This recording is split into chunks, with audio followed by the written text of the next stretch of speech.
कुछ हो सकता है। रामनिवास रावत का बंसल न्यूज पर बड़ा बयान सामने आया है। ये भी हम कह रहे हैं कि सब कुछ हो सकता है राजनीति में। पार्टी बदलते ही दिग्विजय सिंह पर रावत का बड़ा हमला हुआ है। बड़ा बयान उन्होंने दिया है। दिग्विजय सिंह ने रचा था षड्यंत्र। किस बात का षड्यंत्र? क्या टिकट बदलने का षड्यंत्र था? टिकट नहीं देना भी उनकी नाराजगी बनी, जैसे उनकी बातों से नजर आता। आश्वासन के बाद भी हमें नेता प्रतिपक्ष नहीं बनाया। सत्यपाल सिकरवार को टिकट देना गलत था। राहुल गांधी ने मिलने का समय नहीं दिया। मैंने कोई सौदेबाजी नहीं की है। सौदेबाजी के आरोप तो लगेंगे, जब आप दूसरी पार्टी में जाएंगे तो इस तरह के आरोप तो लगते रहते हैं।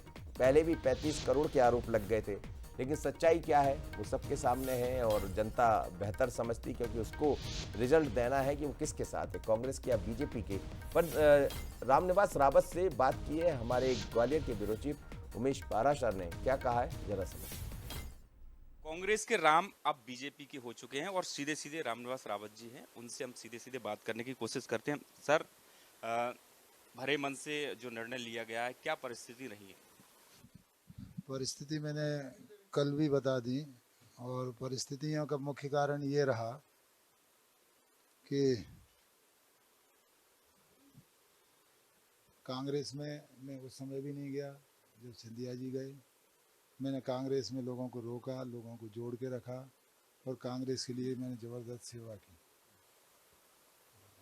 लोगों की अपेक्षाएं तो होती ही हैं कि काम के बदले कम से कम काम का, पार्टी का निर्णय, लेकिन काम का पारिश्रमिक तो मिले। पहली बात तो क्षेत्र का भी, ये लोगों का भी दबाव बढ़ने लगा था कि क्षेत्र में काम नहीं करा पा रहे हो, और क्षेत्र में काम स्वीकृति नहीं हो पा रहा है। तो ऐसी स्थिति में कुछ तो ऐसी व्यवस्था बनाइए कि क्षेत्र में काम हो। दूसरा, मुझे पहले जब कटारे जी शांत हुए थे उस समय भी नेता ने कह दिया था बुला करके कि तुम्हें सीएलपी लीडर बना रहे हैं, लेकिन उस समय सीएलपी लीडर नहीं बन पाया। अभी भी सीएलपी लीडर बनने का जिस तरह से मुझे कहना नहीं चाहिए, मैंने यही कहा था कि परफॉर्मेंस के हिसाब से, आधार पर परफॉर्मेंस देख लें, विधानसभा की कार्रवाई निकाल लें और परफॉर्मेंस के हिसाब से सीएलपी लीडर बना है। सर, राहुल गांधी से आपकी बात हुई, दिग्विजय सिंह से बात हुई, आप कैंपेन में भी गए दिग्विजय सिंह, तो क्या बात नहीं बनी या राहुल गांधी ने आपसे क्या? नहीं, मैंने कोई सौदेबाजी नहीं कर रहा था। मैंने उन्हें कहा था कि मिलने का समय मिल जाए तो मैं अपना दर्द यहाँ कर दूँ, और मैंने स्पष्ट कहा था कि भाई आप जिस तरह से पूरे देश में सभी वर्गों की सहभागिता की बात कर रहे हो, सामाजिक न्याय की बात कर रहे हो, कम से कम ये तो देख लो कि आपकी पार्टी के लोग उसे फॉलो कर रहे हैं कि नहीं कर रहे हैं। आप जब तक नहीं देखोगे तब तक कैसे काम चलेगा। तो उन्होंने कहा मैं देखता हूँ। मैंने, मुझे मिलने का टाइम दे दीजिए तो मैं तुरंत आ जाऊँ आपसे मिलने।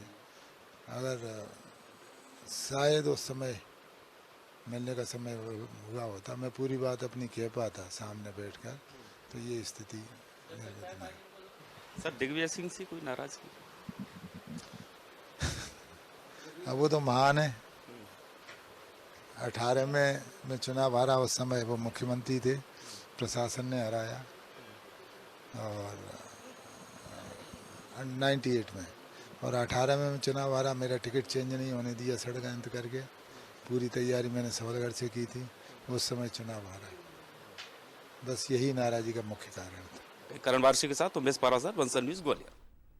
तो बड़ी बात कह रहे हैं बिल्कुल, दिनेश की षड्यंत्र दिग्विजय सिंह के लिए वो बोल रहे हैं कि 18 की बात भी कर रहे हैं और 1998 की बात भी कर रहे हैं। और निश्चित तौर पर सबसे बड़ी बात यह है कि जितने भी लोग ज़्यादातर खास करके सीनियर दिग्गजों की हम बात करें जो पार्टी छोड़कर जा रहे हैं, उनका यही कहना है कि हाईकमान के तरफ से उन्हें कोई ऐसी सहानुभूति या वो रिस्पॉन्स नहीं मिल पाता है कि वो अपनी बात कह वो पाएं तो या बोल रहे हैं बात कि रख राहुल पाएं। गांधी से मैंने मिलने का समय मांगा, मुझे मिलने का समय बैठकर यदि मैं बात करता।